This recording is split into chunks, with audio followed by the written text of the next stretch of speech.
Hello everybody, and it's hello from me, Patrick Twitchett of Simpliers, and it's a hello from me, Melvin Manning of M&M Consultancy.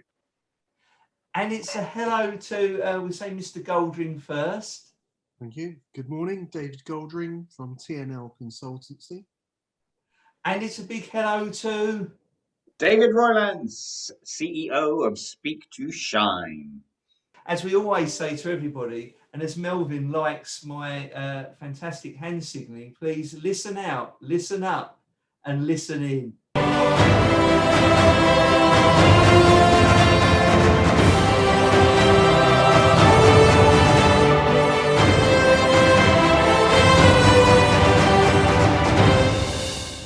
Melvin and I have got two guests with us today, David Goldring and David Roylance, and we're going to speak about a very interesting subject. And that subject is how to control a control freak, even if it's you. So, the two Davids, please lead us in and tell us, how do people, and I know we speak about business owners as well, but even outside of that as well, how do people become control freaks? So if you start from a position of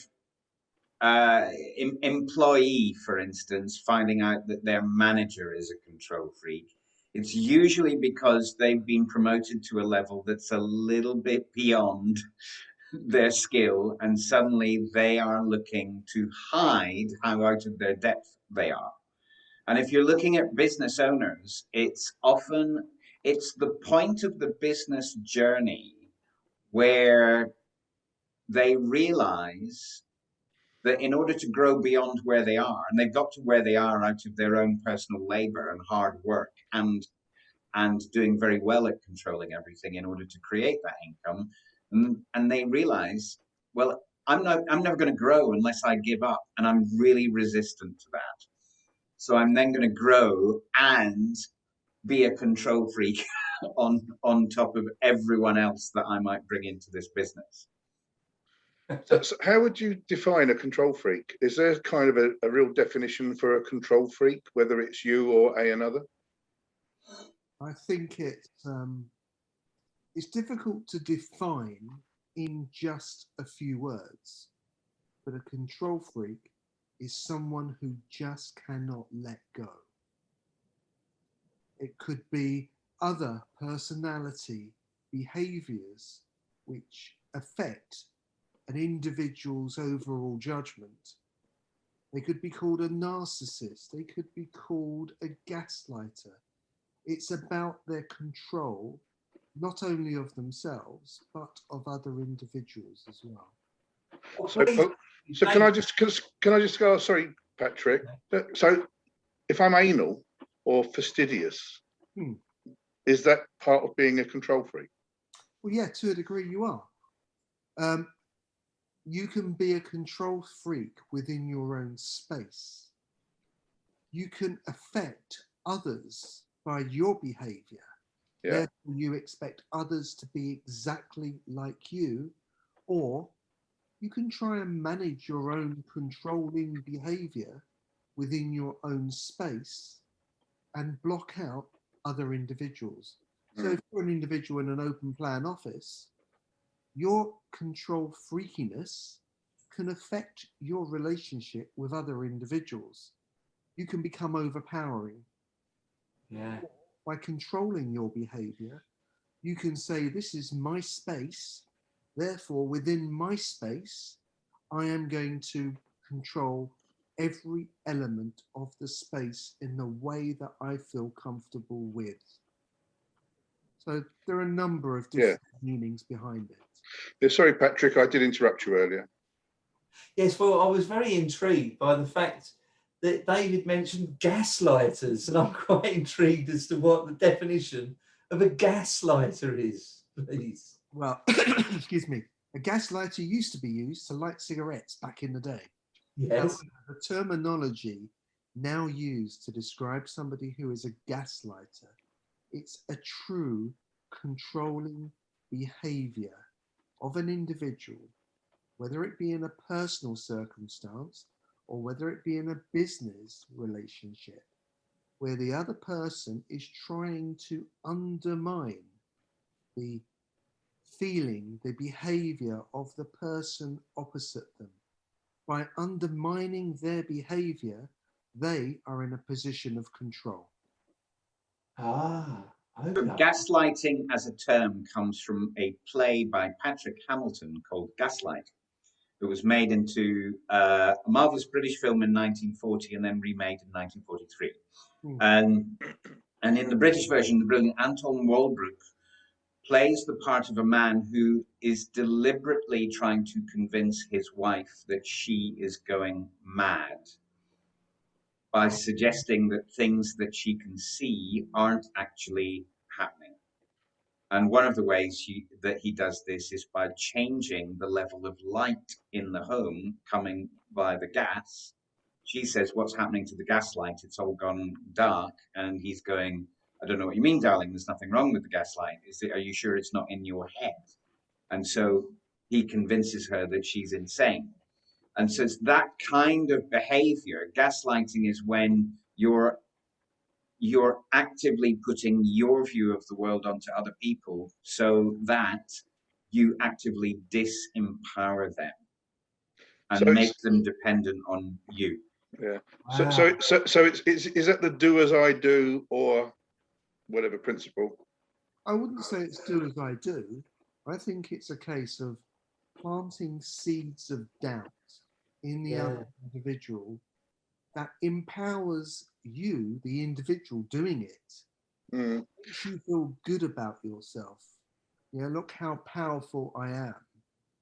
Yeah, I mean, I've seen people in a belittling kind of environment. Would that be included? It's not to the same degree, because you can belittle somebody, but gaslighting is an ongoing behavior, repeating, continual undermining of an individual's general feeling of well-being. Over time, the individual on the receiving end starts to believe that the problems are all theirs and it's of their own making. Therefore, damages their confidence, damages their ability to function, damages their ability to make judgments. So therefore, that's a definition, I would say, of what a gaslighter actually does and the effect on the individual receiving it. It's all about control and power of an individual against another. It's an extreme situation, but it can happen in a business environment to seek betterment for the individual who's doing it.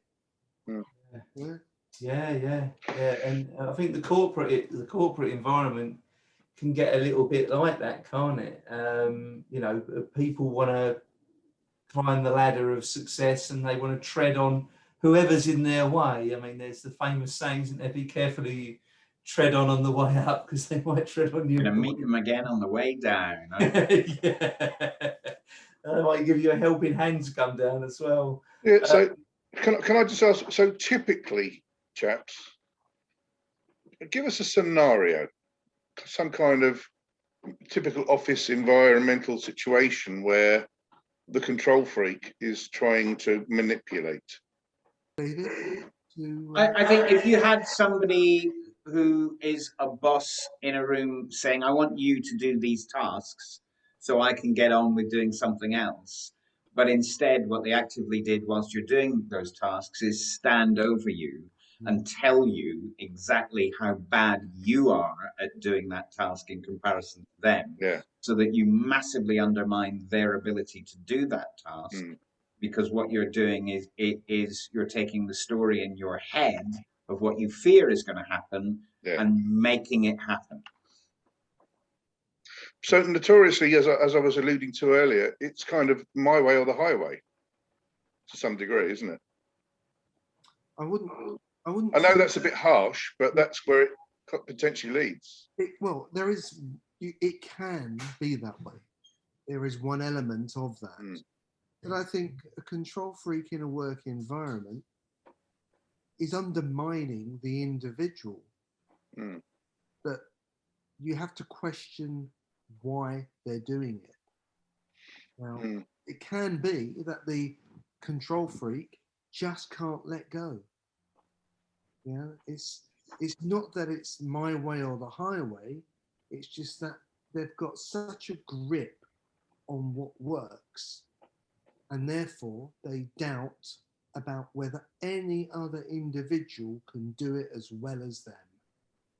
Therefore, they may recruit people to do the job, but they'll have a fast turnaround of employees because the person just can't match what they do. And the control freak won't necessarily train them to do it the way that he would like it done. So there are a number of different elements to a control freak and what they do, and more importantly, how they do it. So mentally, this will have an adverse effect potentially on the majority of individuals, apart from those that are of a weak character that succumb and just do as they're told. Yes. So that kind of covers your second point to some degree of an environmental situation. So it kind of leads us on to, so how do you control the control freak? The first thing is you have to stop giving them the fuel that says that what they're doing is working. Yeah. And often you'll hear me talk about the 3 circles of energy that people have when they are connected to each other. I know I've written about it in the confidence book that I wrote. When people are in a 3rd circle energy, it's like a bullying state. That's the controlling state. That's when someone's really in your face. I'd like you to make these phone calls so I can do something better. But I'm going to sit here whilst you're making the phone calls, staring right in your face, going, every time I hear you make a wrong word or respond to something in a way that I don't approve of. There's some real self-sabotage there, because they're not doing a better thing that they gave the person that task in order to get away and do. And so the thing is that the bullied and the bully then end up in a kind of symbiotic relationship where they validate each other through their behavior. And so the first thing about controlling a control freak is to be present and let them see that they don't have an emotional or a physical purchase on you. Correct. And where does one find that courage from? Because dependent on people's personalities, that's something that they may never have uncovered before. I mean, a lot of people will never have uncovered that, and it's not common knowledge. I mean, there is a huge amount of material available on YouTube on how to stop you from, or stop a human being from engaging in the physical purchase of any anxiety. I mean, to do this with a bully requires courage. It requires you to step over your fear of them. Absolutely. And realize what the worst that could happen is not necessarily what you might fear it to be. I mean, does one wait until the bubble gets burst, or can you actually go and find this inner strength and just say and say to this person, whoever they may be, male or female, I mean, it doesn't matter which gender. Yeah. Quite frankly, no. How do they actually get that first moment of empowerment? I think it's, and this is from experience that I talk, you have to learn to manage the manager. You have to learn to manage your boss. You have to understand, you have to learn, and everybody has it within them, but whether they're able to rely on it is another matter. You have to be able to read the individual. So again, as I mentioned from experience, I had a situation when I was 17 where everything I did was wrong.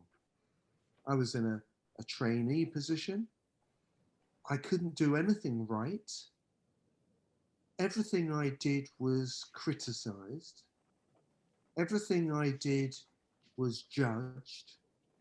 There was nothing I could do that would make it right. The only way that I changed the behavior of the individual was me. I had to, number one, not let it affect me. I had to look at the treatment that I received, excuse me, as a weakness on the part of the individual, the boss, who was doing this to me. I had to then create a strategy in my head. How am I going to deal with this situation before it destroys me? Because that's the end result. So, what I did, I became better. I became better than my boss. I became more effective. I became so super organized that it was done before it was even asked for. It took away the power of the individual. And that's what you have to do as an individual, is identify what is the driving force behind this person's actions against you. And as soon as you've identified that, you can identify the solution, you can put it into play. Now, I absolutely agree with David. Not everybody can do this. It can destroy individuals. It can make the individual give up. And that's the difficulty. But if an individual does experience this, sometimes the answer is don't run away, because you'll encounter this again in the future. Don't be a victim. Find a way to work it to your advantage. And that's the lesson that I learned. And that's how I dealt with the situation. But you also learned to preempt, is what you've just suggested that you did. I had to. Yeah. I didn't have a choice. Yeah. And is that common, David R?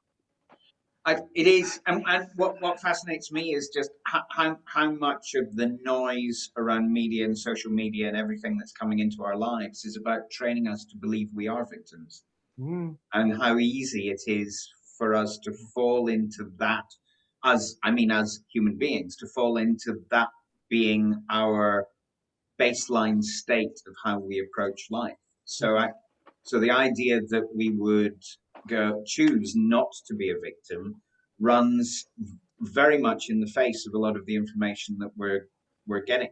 Yeah. But it is a choice. I think it's interesting that in the plant kingdom, those who are experts in the world of plants would laugh at us, suggesting that there's an idea in the world called stasis. The idea that things stay exactly the same. In the plant world, there's only growing or dying, and you're either one or the other. And I think if a lot more people understood that stasis is actually a slow form of death, the idea that I'll just keep quiet and I'll just put up with this and hopefully it'll go away, and and it won't be long now, maybe another year. That year there are bits of you that are dying that are going to be difficult for you to recover. So, I get it. It's not for everyone to be courageous, and it, as John Pertwee, the third Doctor Who, said, being courageous is not about not experiencing fear. Being courageous is about feeling the fear and doing what you have to do anyway. Yes. Yes. Could that be translated into facing your maker? How do you mean? Well, I've always had an expression said to me over the years: have the courage to face your maker. So if there's a problem on the fact that you can't pay a bill, if there's a problem on the fact that you have a tyrannical boss that, quite frankly, you find difficult to communicate with, at some point in your cycle, you're going to have to confront that individual, confront that situation. Yes. And you're effectively facing your maker. Yes. By basically not retaliating, but just saying, look, I'm your equal. I'm not, somebody that's beneath you. Yes, you might be the owner let's say that you have the controlling interests of this business, but I'm here under your approval to do a job which, quite frankly, you need to let me do, and basically get out my space. Yeah. However, if you think I'm doing a bad job, then you have the option to remove me. I mean, people need to get involved in that kind of, let's say, thinking, in my opinion, because even myself, if we're looking at examples, I've been at that particular juncture over one or two situations in my lifetime. But the best way forward is to confront it. Of course. In the And same one of the exercises that I often do with clients is, what happens when you pick up the phone to a previous client and you call them and they respond with, "Oh God, Melvin, why are you calling me? Why are you calling me? Don't you know how busy I am today?" Yeah. And the majority of people who I work with, when they come to me, would be tempted to massively apologize for making a phone call to a busy person. Yeah. Instead of going, "Hang on a minute, I think you'll find we're all busy." Yeah. And one of the things I do is I help them to role play the idea of responding to that with, "You're speaking to everyone that way today, or is it just me? Are you aware there's a human on the end of this phone? The fact you're going through whatever you're going through, maybe you and I should be speaking about that and not, Well, you need to learn that. I mean, that's something as a life situation which happens from time to time. I mean, to go back and say, call me back when you've taken your chill pill, or however you want to, let's say, crank the situation up or down, whichever the case may be. But to turn around and say, "Oh, forgive the intrusion, I'll call you back later," that's a sign of weakness. Yeah. Correct. But it's a place the majority of people would go. Always. A salesperson is trained pretty much to obviously not create an irate situation, and to come back to that call in an hour or half a day's time, on the basis that they don't wish to be seen to be cranking the handle even further for that particular individual. So there's a mix of views on that one, guys. But at the end of the day, what we're looking to confront here, on behalf of our viewers, our listeners on this podcast, is to try and create a mindset, a thought pattern, where those that feel a little bit intimidated can come through whatever their experiences are at this present or future times. I think the victim is a learnt behaviour from childhood. Yeah. Facing the bully. There's always a bully. Oh, yeah. And there's always the victim. Yeah. Now, it takes time for the victim to find their feet. Some will, some won't. Yeah. And unfortunately, some will continue to be the victim. Yeah. Because that's what they've learnt, and that's how they will be. Yeah.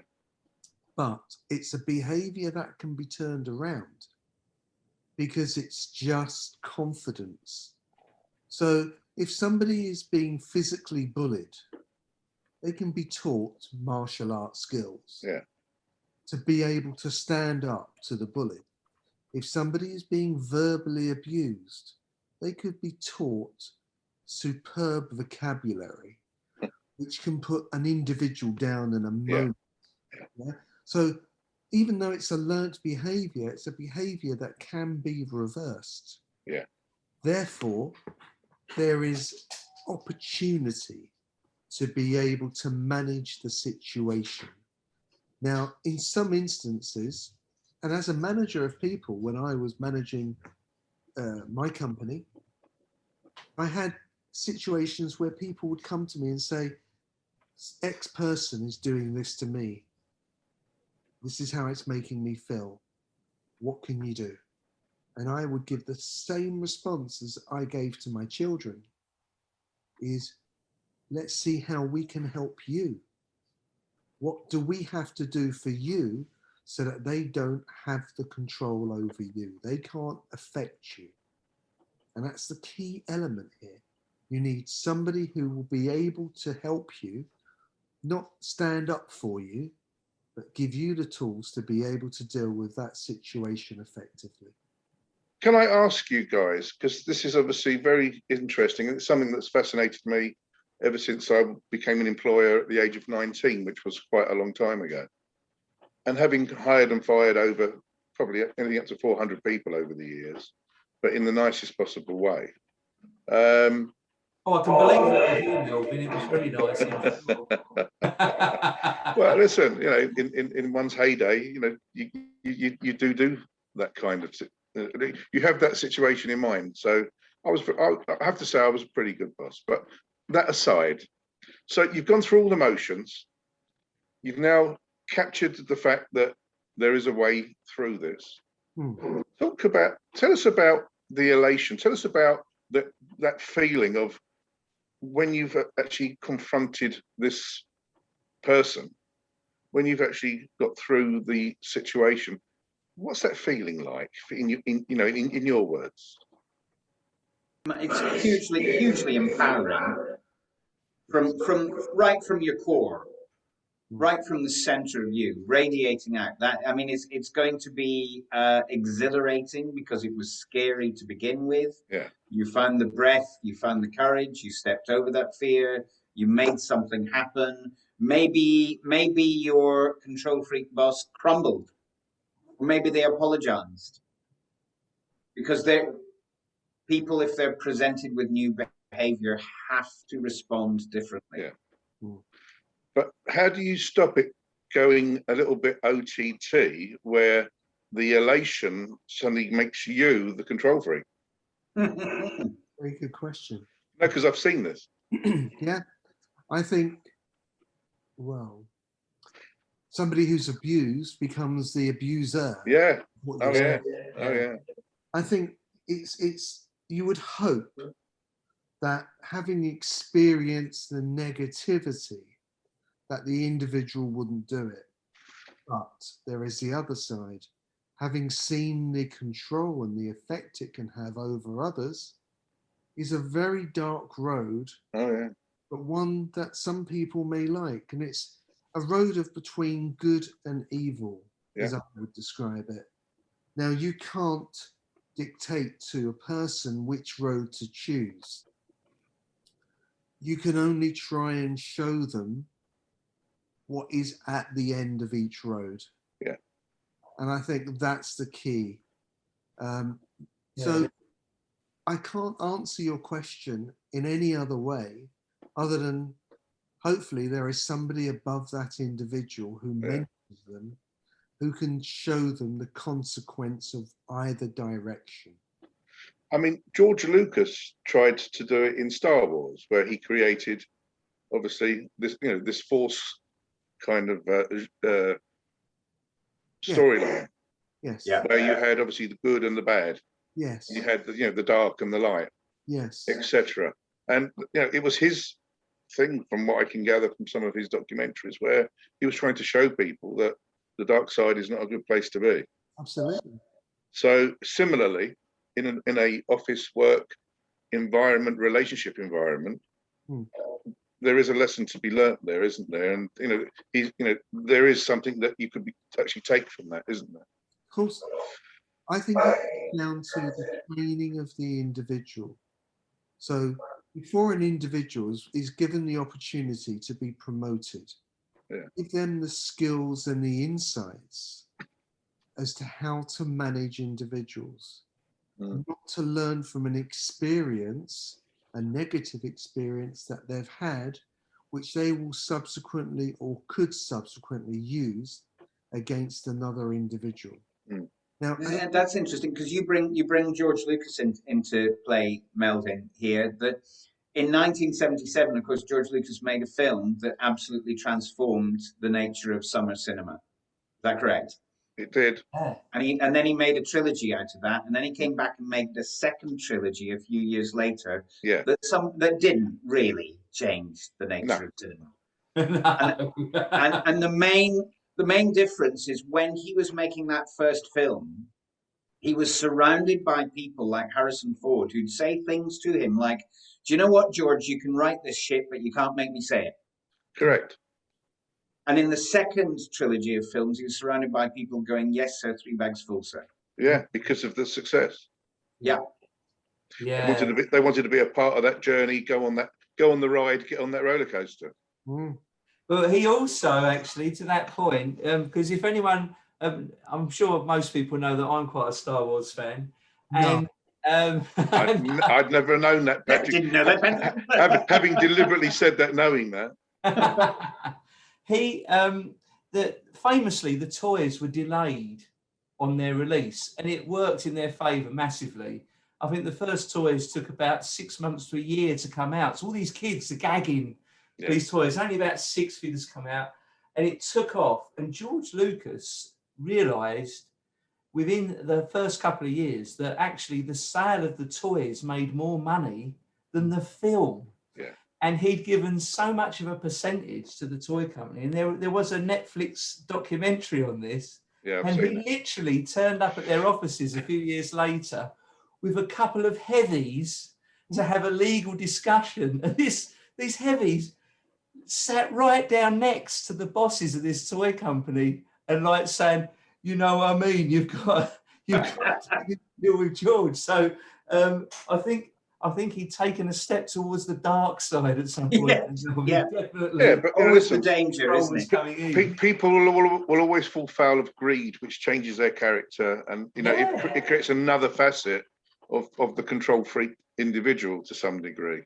Yeah. But I think we've covered a great deal of points here, chaps, and I know Patrick is very famous for saying to me, I'm the wind-up king, because I like to, let's say, get things done in good time. Oh, I thought because you wanted to wind people up. No, well, I'm not because I want to wind anyone up. No, not at all. Not at all. You're excellent at that. But we'll keep that as an outtake. But just in case we need it for future use. But the fact of the matter is that have we missed anything of the characteristic of the a control freak? I have a question. Who amongst us is willing to admit that they have been a control freak at a stage of development of their business and probably not recognized it at the time? Oh yeah, definitely. Yeah. I've been a control freak, but I did it on purpose. I recognized what I was doing. I knew why I was doing it, and I did it for a specific reason. Yeah, but that's specific to you. The person or people you had in your audience that you were obviously affecting, they didn't know that, and they would have thought of you as whatever they were thinking, which can't be repeated. I told them at the very onset I was going into a finance department that was so poorly managed that there were major issues affecting the entirety of the business. So what I do is I bring people together, and I explained what I'm about to do may well feel uncomfortable, and I am going to micromanage the process until we get it the way it should be. Not the way I want it to be, the way it should be. And I apologized in advance for what I was about to do. But that's not a control freak, David. Well, to a degree it is, because I micromanaged every minute of every day for 2 weeks until they understood the routine and why the routine was necessary. That's still not a control freak. I mean, David R., what's your partners on this particular subject? What do you think? So there's a level at which I totally get what David G is saying. However, what if they got it right and then refuse to let go because they're too terrified to do that, or they don't trust that the people now know the skills that you've instilled? Okay. So I've done some work with a rather well-known wealth management firm who sells franchises to people who typically have just come out of the corporate world. And their biggest problem is that all of these franchise holders who've come out of the corporate world have no idea how to manage themselves. Because they're used to being micromanaged through every stage of what they've done. So they then don't have it within them to go, I need to make these phone calls. I don't really want to. I tell you what, I'll wait till Loose Women's finished.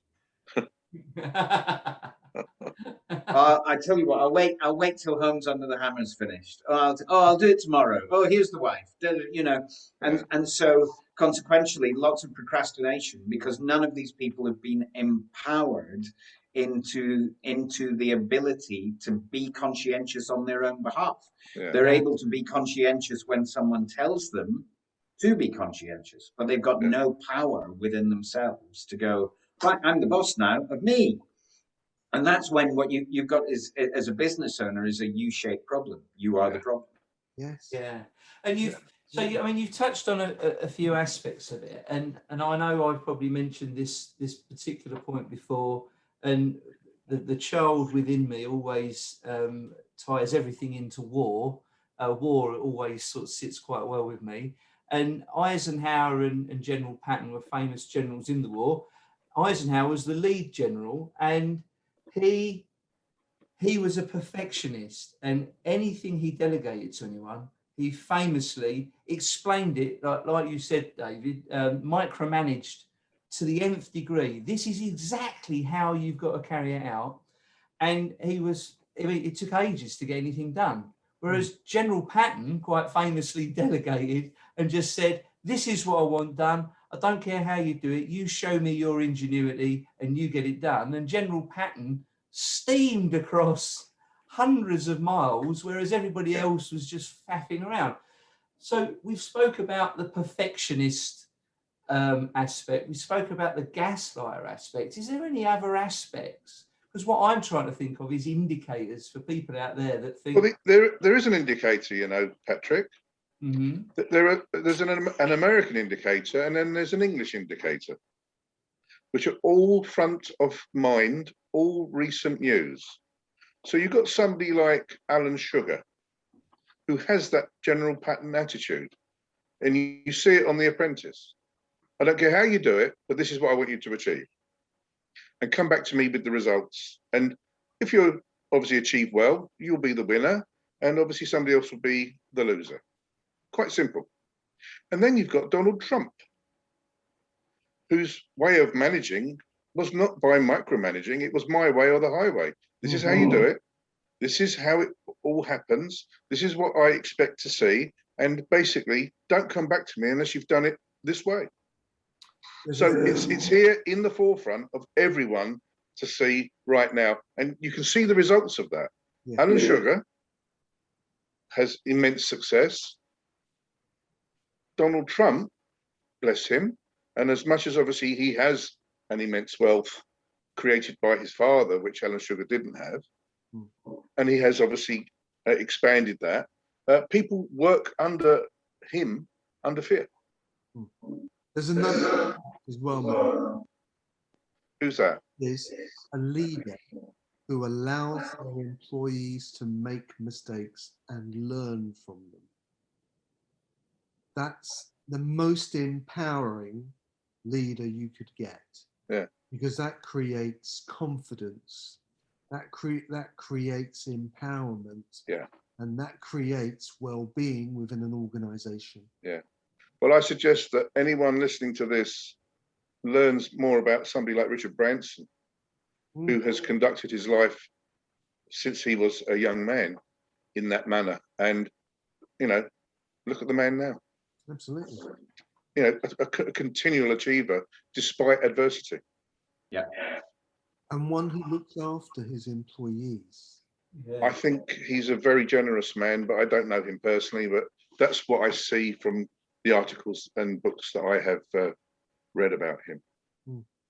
But at the end of the day, what lessons are we going to learn from this podcast?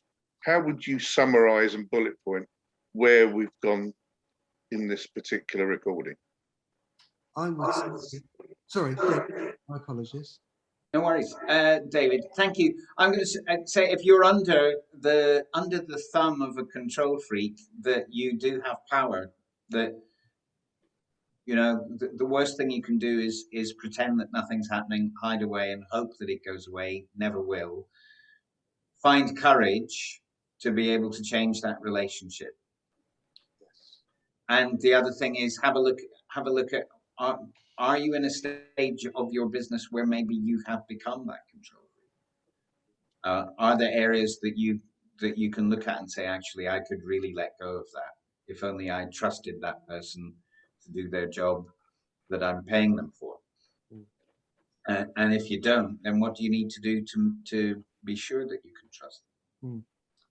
Yeah. I would say somebody who's a control freak, i.e. a small business owner, is never going to grow in any way or form until they recognize the fact that it's their behavior which holds back their business and growth and sustainability. The control freak, in the main, is unable to let go and will work themselves into the ground until they can work no more. So it's about understanding and listening to people's views and listening to advice and changing behavior which allows for a different outcome.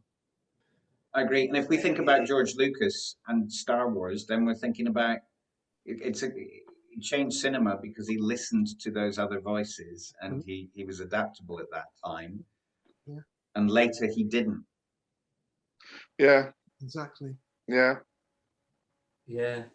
Yeah. And he quite famously went back and done all his director's edits of all the first films. And there was about 15 versions of each film as well. Yeah. That's a perfectionism, isn't it? That's the perfectionism that comes out that goes too far. But he is quite philosophical now since the sale to Disney, because obviously, I guess getting that additional wealth made him think. It also the additional wealth has two parts. Can make him sit back and relax, or can make him think, wow, this is how much money I've got. What do I have to do now to double it? Yeah. And that's a weakness in very wealthy individuals who just cannot stop. Yeah, but obviously we can take this on to family, how it affects wives, how it affects partners, how it affects children, mothers and fathers, etc. Because it does have an adverse effect or a positive effect on anyone around you. Yes, absolutely.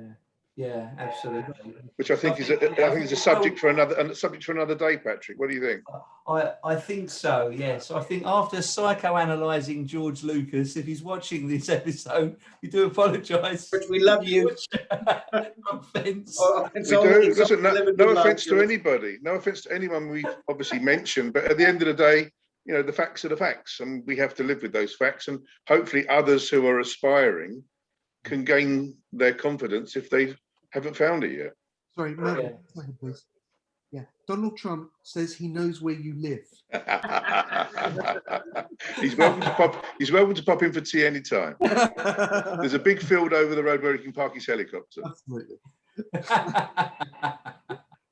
He's got a bigger helicopter than yours as well. So look, at the end of the day, listen, the business people are out there in the public eye, setting examples, good, bad, or indifferent. So whatever goes on, we need to learn by what they do. Yes, absolutely. Rather than invent something new that's worse than what they've done.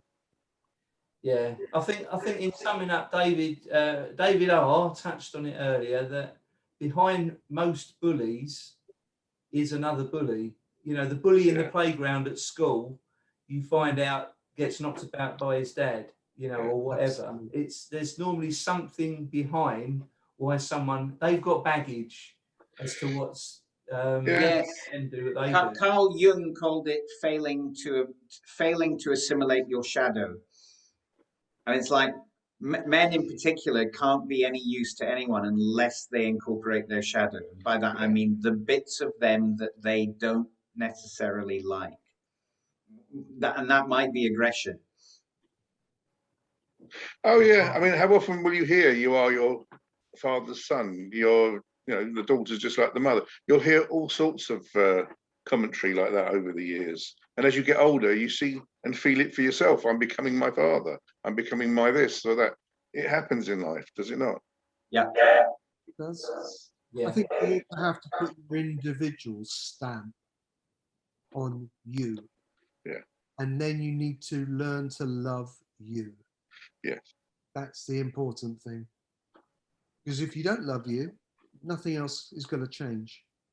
If you start to love you, well, then you're not going to be affected by people's comments. Yeah. And you're not going to be affected by how people treat you. To our listeners and viewers out there, go and get a nice big mirror and go and look in it. Indeed, indeed. The man in the mirror. Michael Jackson spent a while talking to him, apparently. So, do we want to find out a little bit more about our guests, Patrick?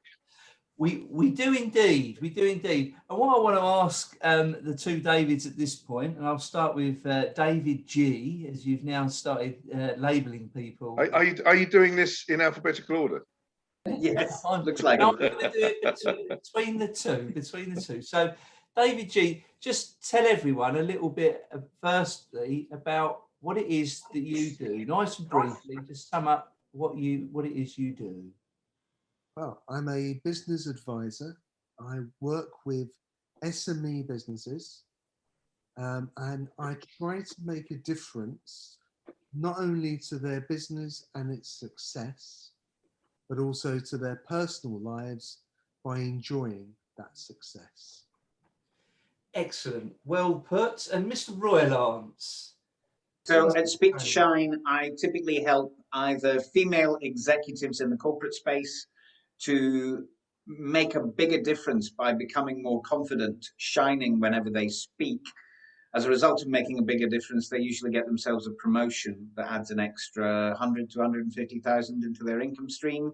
Or alternatively, women business owners who are struggling to grow their businesses. And again, I help them to shine confidently from a stage or a virtual stage in a way that adds an extra 100 to 150,000 in turnover. So we're now going to enter into our all-new favouritism round. The favouritism round is where we can get to know our guests a little bit more by finding out about their favourites. So I'm going to go with Mr. Royal. Let's stay with Mr. Roylance off of this one. What is your favourite pastime or hobby? Well, I am. You may have guessed that I do a lot around cinema in my head and in my life. So I am a great collector, and I like physical editions of films that I'm very fond of. The classics is my area of expertise, and so I do collect a lot of films. So what do you mean Sorry, by physical editions? I mean Blu-rays and DVDs. Okay. All right.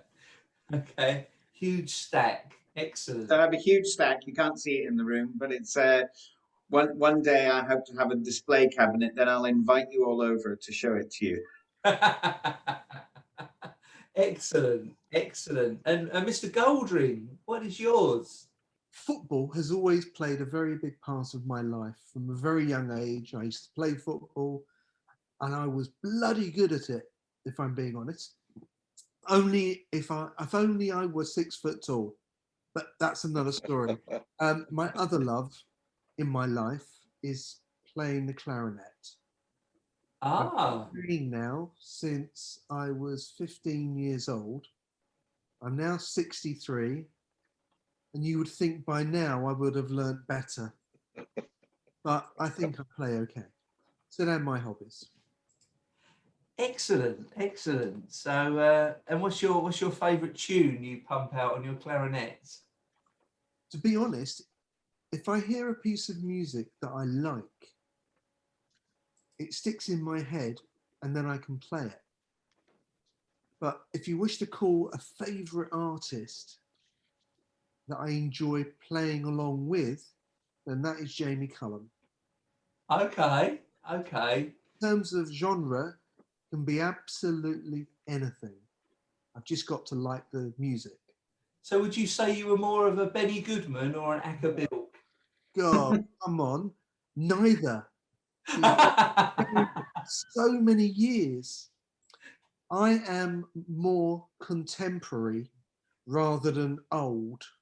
As long as it's got a beat, as long as it's got a bit of punch to it, as long as it's got something you can get your teeth into, that's me. That's what I like. So I'm afraid I wouldn't class myself as Benny Goodman, who's no longer with us, or Ackerman, who's no longer with us. I class myself as David Goldring, who's bloody fantastic. Sounds like you haven't got over advanced recorder. We'll get you down from your ego height now. And we'll stay with Mr. Goldring. Who's your favourite celebrity from any field and why? Who's that, Sue? That's Mr. Goldring, yes, you. Mr. G. DG. DG. I've mentioned him once already. It's not Ackerbilk. Jamie Cullum, who I think is a really nice, decent individual. I've met him. He's a brilliant musician. He's super talented. And he's about my height. He's also is he the one that's ex-military? No. Jamie is, how can I describe him? He's a jazz musician, but modern pop jazz is how I would describe him. Right.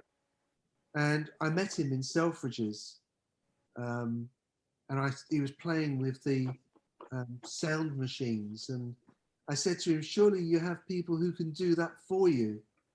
And he turned round and we had a good 15-minute conversation, and then said, what instrument do you play? And I said, well, actually, I believe we've played together. And he said, really? Where? I said, well, generally in my bedroom or in my lounge. And I play clarinet. So, nice individual, good human being, brilliant musician. Excellent. Oh, you've actually met him as well, which is even better. So what about you, Mr. Roylance? Well, I was very lucky to be able to get a ticket to be in the South Bank on the last public appearance 2 months before his death of Sir Roger Moore. Oh my God. And listening to him telling stories and listening to his parting words, which were words he was taught by Audrey Hepburn, which was never give up on anybody. I was deeply moved by that, and sort of as an example of a hero, he's kind of been in my life since I was about 6, and I was allowed to stay up late to watch the first episode of The Persuaders, and since then, that's my man. Yeah, no, fantastic choice. I mean, I go back to almost the first episode of The Saint. Yeah. So no, he was one of my heroes too, I have to say. Excellent, and an expert eyebrow raiser as well, wasn't he? Yeah, he was. He could do it. He could indeed. No, he was good. He was very good. You know, him and Tony Curtis were a great pairing. Okay, so while we're with Mr. Roylance, your favourite food or meal? I love a rare steak. Ah. A rare steak. Steak. Very good. Very good. And what about you, Mr. Goldring? Well, through my background, parentage, I love Indian and Iraqi food. Absolutely love it. And the one meal that always stood out was a meal that my mum used to make, and it was called hummin. And it's the most fantastic baked rice dish that you could ever imagine. Oh, excellent. Okay. Well, and how do you say it again? Hummin. Hummin. H-U-M-I-M. Okay. Hummin. H-U-M-M-I-M. And it's All our listeners are rushing out to get some humming now. So No, they're looking for the recipe. you know, yes, recipe, yeah. But it's something I truly recommend. excellent, Well, excellent. I would recommend it too. I've eaten it. Have you? Ah, there we go. The baked rice dish was wonderful. But I had it from an Iranian family. Yeah, it's very similar. Good. The modern day version, or the Middle Eastern version of chulent. Yeah, that's right. Yeah. There we are. Very good. Well, we're getting to my favourite bits now. Mr. Goldring, what is your favourite cartoon? It has to be The Simpsons for me. The Simpsons. Absolutely.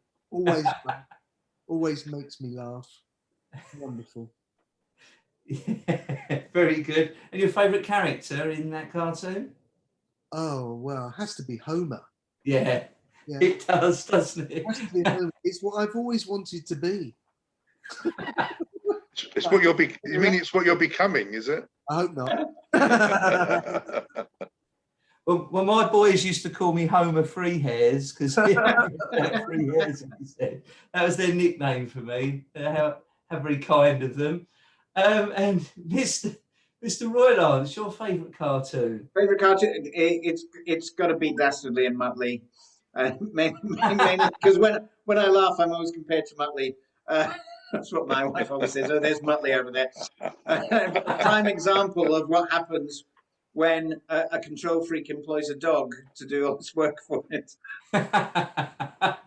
Or should I laugh? Oh, God.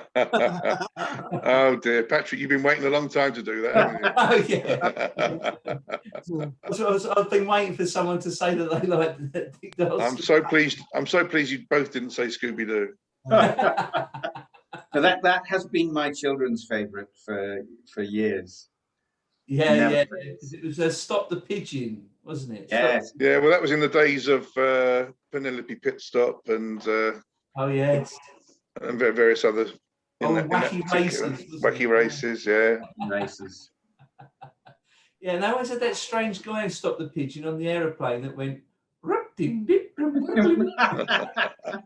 Never quite got the one. You're not going to break out into the song now, are you? No. We'll move on at that point, I think. So now, Mr. Roylance, this is obviously going to be very topical for you. What's your favourite film? Oh. Yeah, again, we're going back. So it is A Matter of Life and Death, made in 1946, the first film to be a royal performance, and it was made by Michael Powell and Emmerich Pressburger. Michael Powell, the most European of Englishmen, Emmerich Pressburger, the most English of Hungarians. And they were a marvelous team called the Archers, who made some seriously beautiful art together between the years 1939 and 1954. And A Matter of Life and Death concerns a flyer in a Lancaster bomber who, because the bomber's on fire, jumps out of the plane without a parachute. He should have died, but he doesn't. And David Niven, who plays the pilot, wakes up on the beach the next morning. However, upstairs in what we call heaven, but it's never called heaven in the film, they're like, this is all a bit irregular. This chap should have turned up by now. But it turns out that the guides that heaven sent down to pick him up missed him in the English fog. And so he falls in love and uses that as a defense to go to court in heaven to decide whether he should go to heaven or stay on earth. Now, the beauty of the film is it was made in order to cement relationships between America and the UK at the end of the Second World War. It's possibly the most romantic thing I have ever seen as a film. The beauty of it is that the world down here is in Technicolor and heaven's in black and white. And the American backers wanted them to do it the other way round. But he said no. As a director, they said no. because the world you want to inhabit is this one. Yeah. Where the color is here. And Mm. this is about the importance of life and living life now. Wow, And yeah. so that's my absolute favorite. Excellent, and that is an old classic, isn't it? Yeah. Yeah, I remember seeing that a long time ago. Yeah, good film. Good Come film. on, Good choice. come on, DG. Yeah. Well, being the highly intellectual individual what I am. Please. You see where this is going. This is the big intro, yeah. Absolutely. And having seen so many films, there's one film or series of film which has had quite a major impact on my life. It's something that I experienced growing up and truly only realized the benefits of following the advice within this film helped me grow as an individual and rise to challenges that I had never experienced before.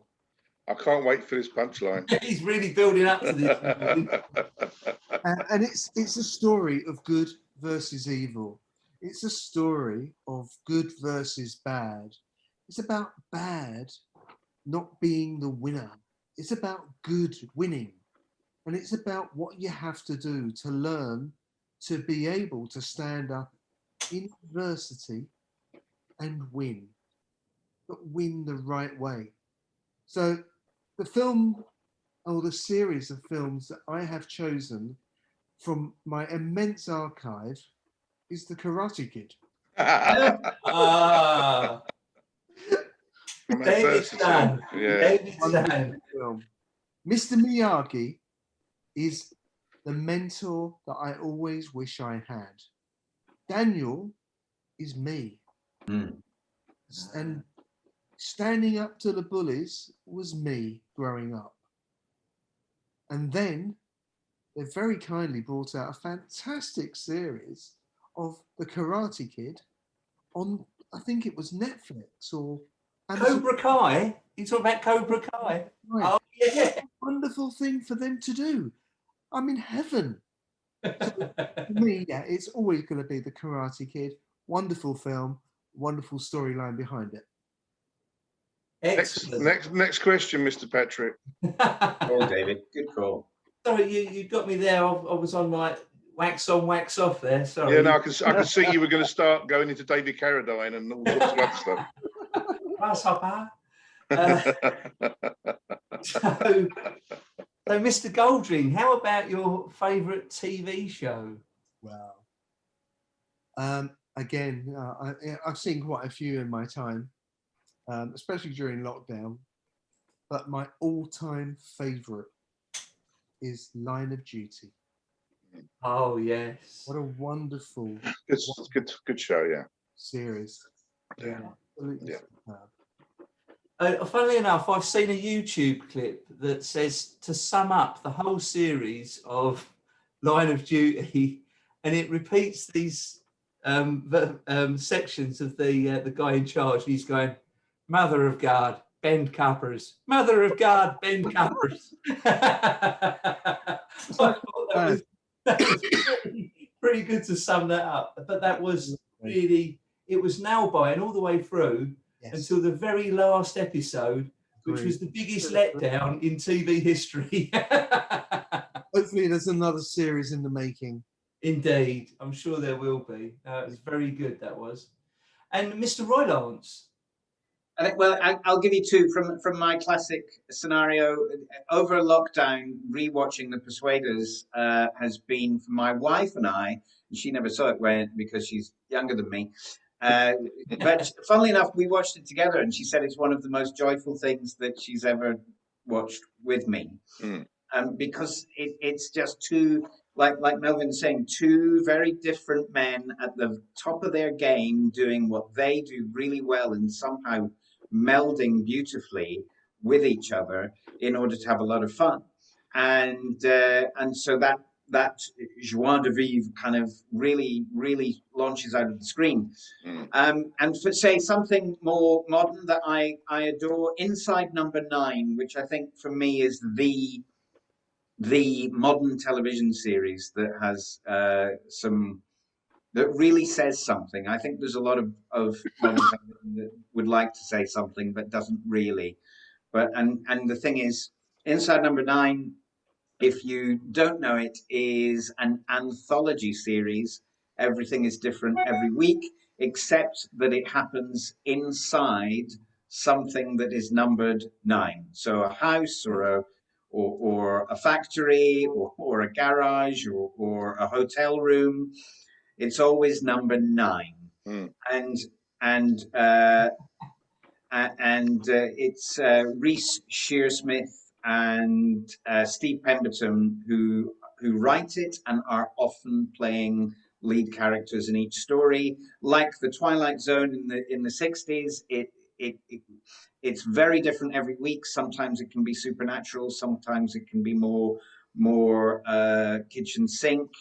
Sometimes it can be more crime. There's always a sting in the tail. Nothing is ever as it appears to be. And it's about, if anything, it's about encouraging you to look beyond the surface to see what's really happening and what are the consequences of what you're doing. Excellent. Okay, I've not seen that, so that's an interesting. Yeah, there's 6 series of that on iPlayer. You should check that out. Wow, there we go. There we go. That's the next 2 months sorted for me. That's good. So last on the list now, and probably my favourite of all, Mr. Roylance, what is your favourite comedy? Is it the Marx Brothers? I think it might be Duck Soup. The best on the planet ever done. And that might be based on the one joke, what has 4 legs and a trunk? Your Honor, that's irrelevant. Correct, it's irrelevant.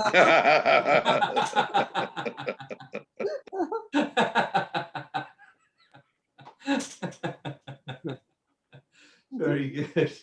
Very good. Love them. Love them to bits. Love them to bits. Yeah, the Marx Brothers. Very good. And Mr. Goldring. Well, I've got 2 favourites, if I'm being perfectly honest. Both come from my growing up stage of life. They are absolute classics, but in 2 completely different ways. So the first, most loved series of comedy was 40 Towers. Oh, yes.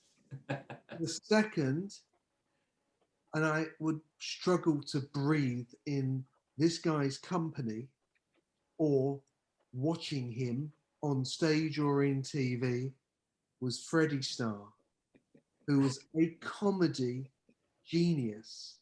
So funny, so naturally funny, and what I would class as a man with funny bones. One of the best live acts I've ever seen. Yeah. I saw him at the Circus Tavern. And they almost had to carry me out. I couldn't get up. I couldn't get up from. I was laying in the aisle, and I was in agony from laughter. And they just thrown one of my friends out.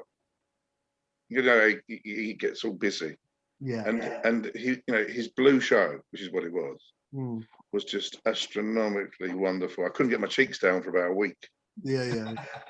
No, the man was a comic genius, but a sad man outside of that. Of course. Yeah. Well, as men in comedy often are. Absolutely. Yeah, loads. Could list loads of them.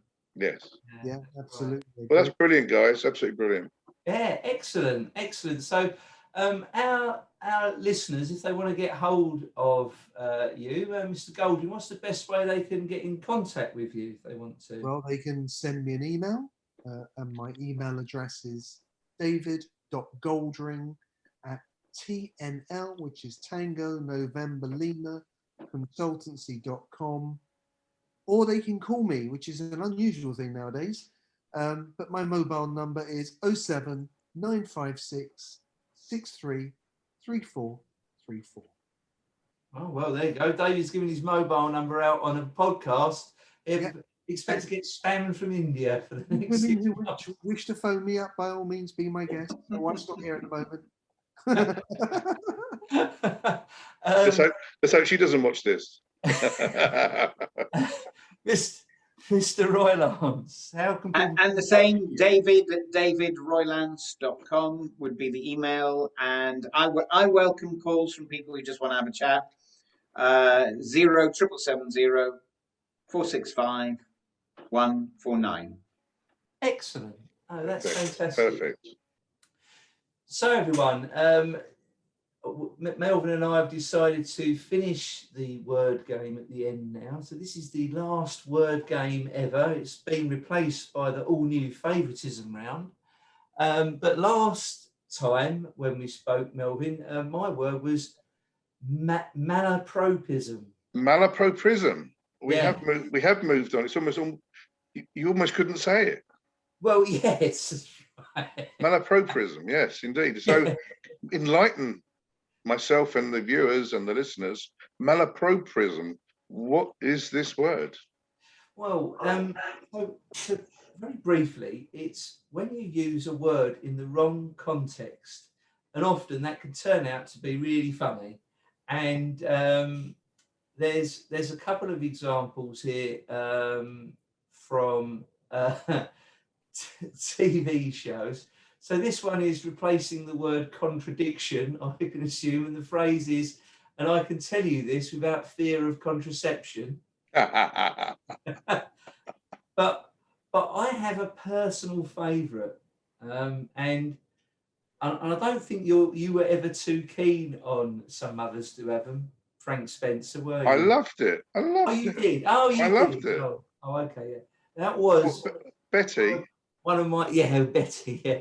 One of my favourite comedy programs growing up, and he used to say some really funny stuff. But there was a particular episode when he was in his council house and he was being evicted, and the guy come round and there were all things falling apart in the house thanks to Mr. Spencer's terrible DIY. And he got really angry with the council guy and he says, "How dare you come round here in your council house trousers?" And he said, "How dare you come and try and ejaculate me from my..." Well, let me tell you something, Patrick. Yes. For the older members, of which obviously I represent, yes. There was a clowness, a most fantastic woman that did and was the pioneer of all this many, many years ago, called Hilda Baker, in a series called Pledge's Pickles, where basically she took words and made them the most astonishing derivatives that you've ever heard in your life. So I would suggest to any listener or viewer, go and look for her outtakes of what she said in various parts of that. There's a whole series, but the shows were just amazing. And she started all this, and she could say things I can't even remember because it's such a long time ago. But really, really, really go and have a look at her methodology of taking a word and absolutely smashing it into something else. What was her name? Hilda Baker. Hilda Baker. Okay, excellent. We will look that up. So thanks very much. But she was. I mean, I'll give you a little idea just before you close up. She would say stupid things like, "You're just a pigment of my menageration." Just soppy little things like that. But she did it continually, and she delivered it beautifully. Okay, that sounds like that's worth a watch. So sorry, it literally just came into my head. So forgive me. All is you may now close. We've finished and summed up, so we're going to say goodbye to everyone now. So it's a goodbye from me. And it's a goodbye from me, but a big thank you to the two Davids. Yes, David and I are considering forming a political party of the centre-left. I'm on the shorter side. Excellent. Goodbye, everyone. Thanks very much. Pleasure. Thank you. Goodbye. Bye. Bye. Bye.